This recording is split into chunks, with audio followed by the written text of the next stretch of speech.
Hi, guys. This is Rachel in Recovery. We've got a special guest today, Hannah. She's going to talk to us about spiritual abuse and her experience. Hannah, tell us a little bit about yourself. My name is Hannah. I'm 24. I'm a nanny and currently a student. I study animal science and industry, which basically is not veterinary medicine, but the aspects of how we care for animals and the husbandry behind it. I'm currently a nanny, and I take care of a 4 and a 5-year-old. Okay. So you're going to tell us a little bit about YWAM? Wham? Why? Yes. So Cultish just did a part 1 of 2 series podcast on YWAM. Some would consider a cult, some would not. They're a Christian organization that wants to spread the gospel and focus more on young people. But the problem with YWAM is there is too large of an overhead, and there's not enough authority and autonomy there's so many bases all over the world that there's not enough autonomy and to know who's running what. And so every base can kind of do their own thing. Some are good, some are bad. I had a bad experience.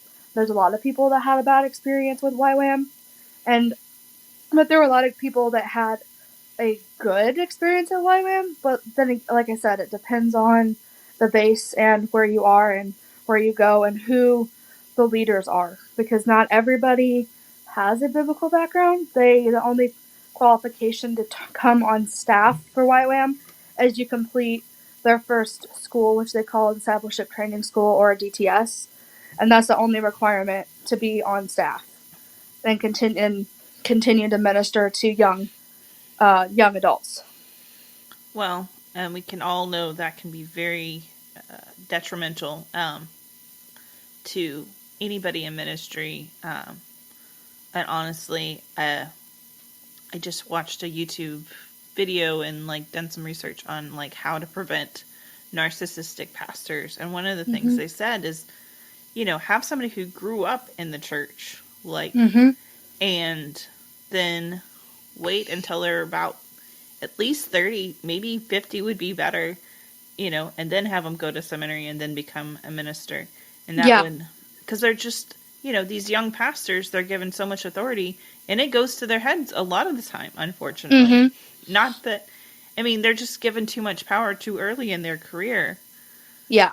And if they're not given the discipline and the faith to be there, then you have to be mature in your faith to lead.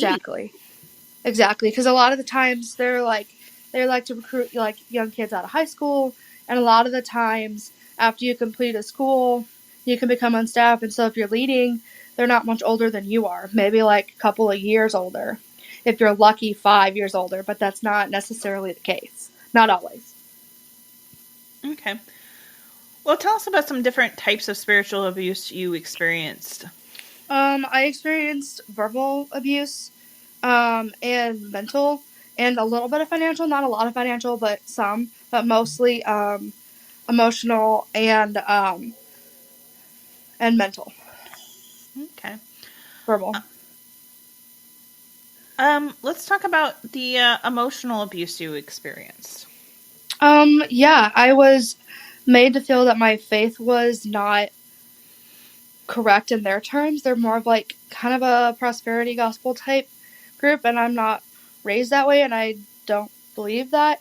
And they had a lot of other beliefs that were different than mine, but YWAM wants to bring people together with inner faiths and inner denominations, and it didn't really happen that way. We were told that we could go to whatever kind of churches we wanted to, but it was if you didn't have a car, which I didn't have a car, I wasn't bringing a car, so I was kind of trapped into going to a church that I couldn't kind of but I needed to go to a church because that was part of the requirements.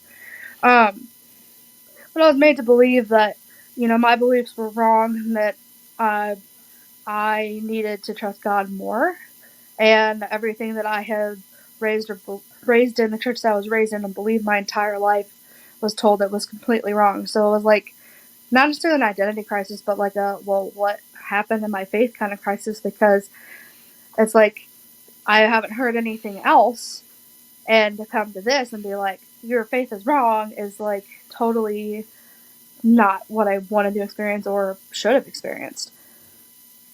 Okay.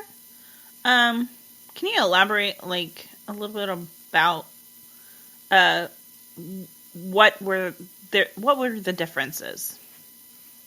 I was raised in United Church of Christ and Presbyterian, like kind of back and forth for a little bit.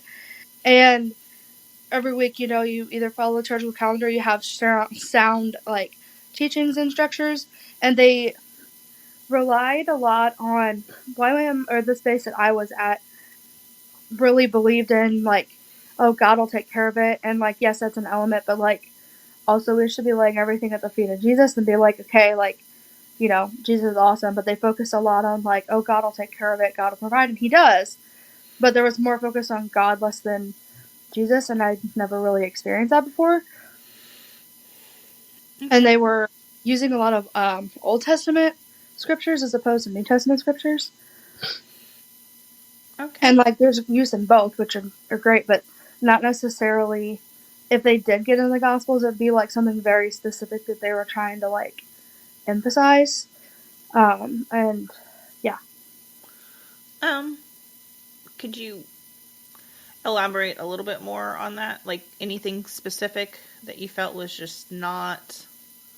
They really liked a lot of Paul's teachings, which is fine. Like, Paul's a great dude, but like, they kind of like, yeah, Jesus died for us, and like brushed over that and went like straight into like Philippians and things that he wrote, and was like, you have to go out and spread the gospel and spread the word and do everything that like Paul did and the disciples did. But you're like, there's a big chunk of the New Testament that talks about other of Jesus' teaching. It's, yes, he mentioned to go make disciples of all nations of people, but he also talked about like, briefly mentions like stuff in the Old Testament, but it's like, love your neighbor as yourself, and like love people, and um, stuff in Matthew, and solid, building your faith on a solid foundation and things like that. But they just kind of brushed over that and went straight into, we need to like make as many disciples as we can type thing. So it was more about quantity versus quality.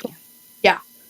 Okay, I can see that, and that's a huge issue, I think, in a lot of mega churches and a lot of churches that just they want to get them to be like, yes, I believe in Jesus Christ, but they don't want to develop them into disciples. And they also like to take a lot of young Christians. Like, if you didn't grow up in the church and you just found Jesus, they grab onto those people, and they're like, this is great, and like they use them as like, this is what the gospel is, and they'd like believe it and like take it as their word when they haven't had anybody of like other like sound faith and have been in the faith a long time helping them grow. Like, and then they're having those people teach other people when they really have only been a Christian like a couple of years. Which, there's nothing wrong with that. I think people out like coming to the faith have a different perspective, but when you're trying to like teach other people, and you're teaching on the streets or you're teaching in another country, that can be a little bit problematic. Oh, most definitely. I mean, there are people who, we're glad they're in faith and we want them to grow, but they have no business being in leadership until they have worked through a lot of things in faith, because becoming a Christian and working through that relationship is something like a marriage, and you don't ask newlyweds to give marriage advice, because really they don't know that much. Yeah, exactly. And, the fact that they were going after those people is a very kind of predatory against baby Christians. It's like scooping up newborns from the nursery and being like, oh, we're going to convert you, and we're not going to give you any say in the matter. Yeah. So, no. Let's talk about the verbal abuse. Yeah, so I was there for 6 weeks, and then I kind of started to question what was going on, and I wrote a newsletter. I had lots of friends in college still, and lots of friends who are Christians, and lots of friends who aren't. So I kind of made it like a neutral newsletter, kind of mentioned God briefly, but like a lot of my friends don't want to shove it in your face Jesus kind of thing, and like they're Christians, and I don't know a lot of Christians that like shove it in your face kind of thing. So I was like, I don't like it, but my small group leader was that kind of person, and she disagreed with my newsletter, but I finally like put it out and received nothing but like praises from friends and families, and other Christians are like, this is great. And so that was kind of like a run in. They're like, you're just too prideful. You need to like lay that down. I'm like, yeah, I can be stubborn headed. Like I was thinking like, okay, yeah, maybe I can like, lay this down a little bit. But I'd only known them for like a week and a half. So I was like, I kind of know who I'm talking to. And so they let it go. And then a couple of weeks later, we started a fundraising process for where we were going to go on a mission trip. And they didn't like how many on numbered or like people that I didn't give a specific amount of money for. But and they also, another thing that was really weird, they had us like pray over that specific individual, like that family or that person, and ask them for like a specific amount of money, and God will tell us how much money they're supposed to give us, which that doesn't work that way. No, it Um, doesn't. the letter would basically be like, hi, I'm da da da, I'm raising money for this, would you give me a donation of $50? It wasn't even written like you get from like something like from like St. Jude or something like that has like different bracket amounts of what you want to give monthly, and other like there were no options of that. It was like, hi, I need $100 from you, and I think in your financial state, I think you can give me $100 for this mission trip. And I was like, that's really weird. So I didn't do that. Like I said, a lot of my friends are in college. They didn't have a whole lot of money. So it's not like I'm going to be like, hey, can you give me $20 when that could give you a half a tank of gas or buy dinner? I'm not going to do that to you. Um, and so I didn't. And they were mad. My small group leader was mad because I didn't change those numbers. I had to do a specific total, which is like $4,200, let's say. I don't remember the exact amount, but that sounds about right. And they wanted that certain amount, and everybody had to have that certain amount totaled up and they wanted under 10 ask letters, like for an unspecified amount. And I was like, I'm not getting that number. There's no way. And they told me that my parents were coming in for a weekend, and so they just kind of like let it go and let it lie. And they told me that I needed to pray and have God show me those individuals and ask them for a specific amount of money. And then they also told me that I was being prideful, and that I needed to like lay that down, and I was being too stubborn.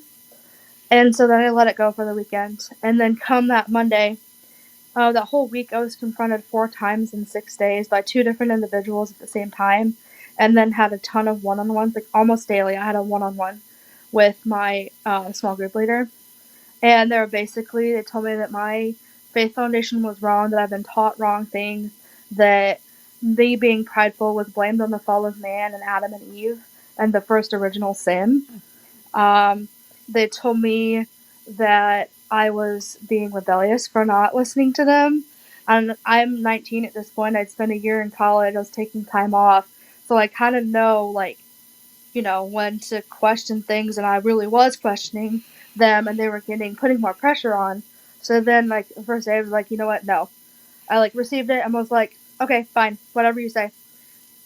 So then I left, and I was really starting to, like, question, like, who are they, or why do they have the right to say that at any given time? And I was looking at my Bible, and I was like, everything that I've ever been taught, like, yeah, that was the first and original sin, like, yeah, the fall of man, Adam and Eve, but there's Jesus, and, like, Jesus, like, helps us with those things, like pride and things like that. And so I was like, you can work on that as a person. I was like, I could be a little prideful. And they're like, all right.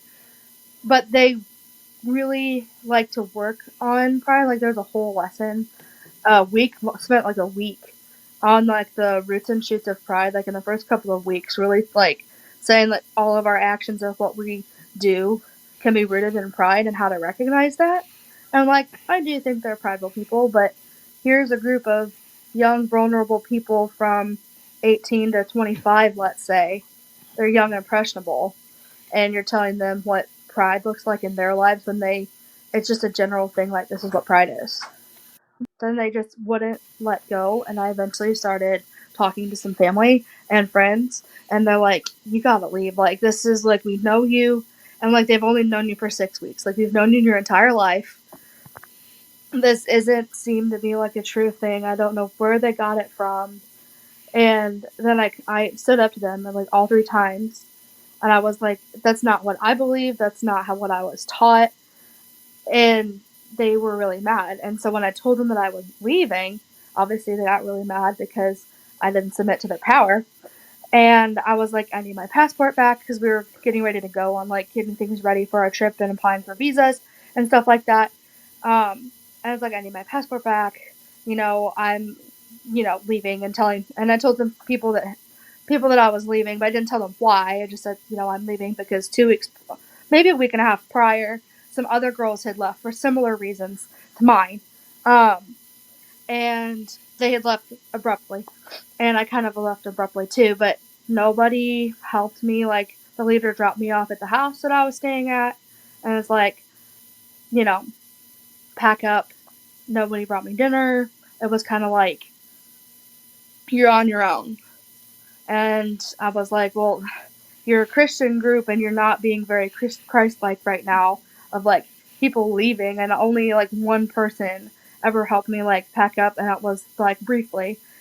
She was a nice girl. I think she felt bad, but she didn't know why I was leaving.